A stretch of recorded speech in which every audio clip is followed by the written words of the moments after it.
mo kami ng tren. Hapon na kami nakarating ng Brussels. Bali, nag-book kami ng hop-on-hop bus tour.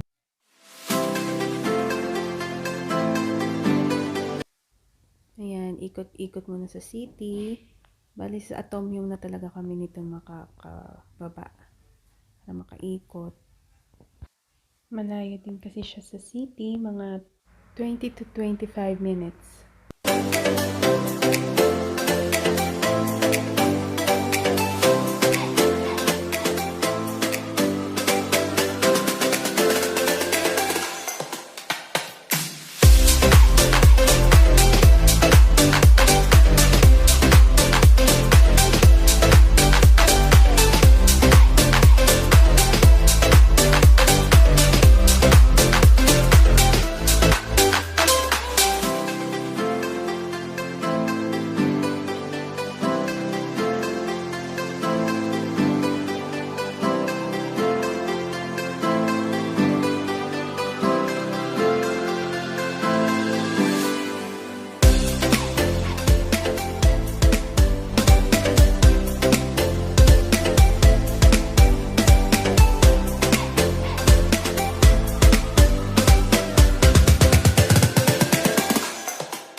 This Atomium building represents an atom magnified 150 trillion times. No?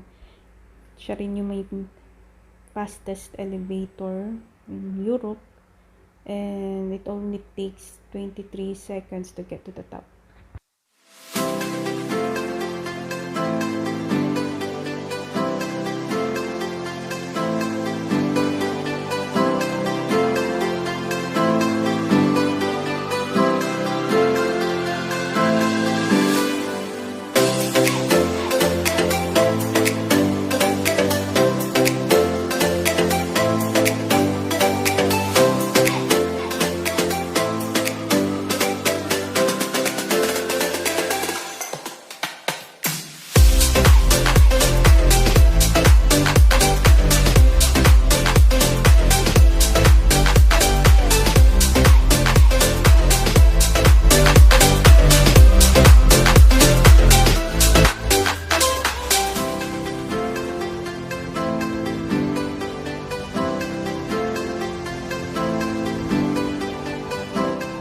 Kami ngayon ng Grand Place.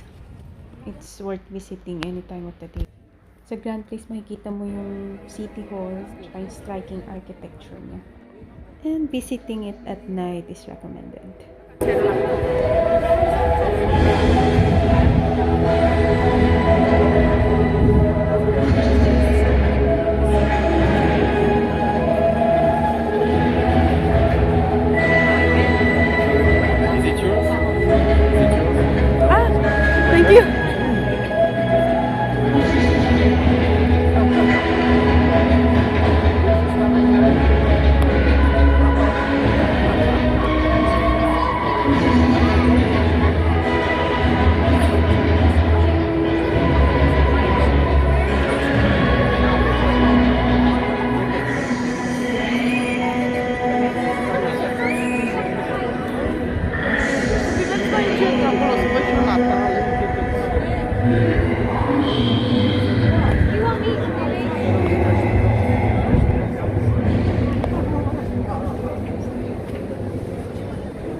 You can see, guys, it's raining the morning after, but still we have to explore the city.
Dark chocolate with walnut and hazelnut. Wow.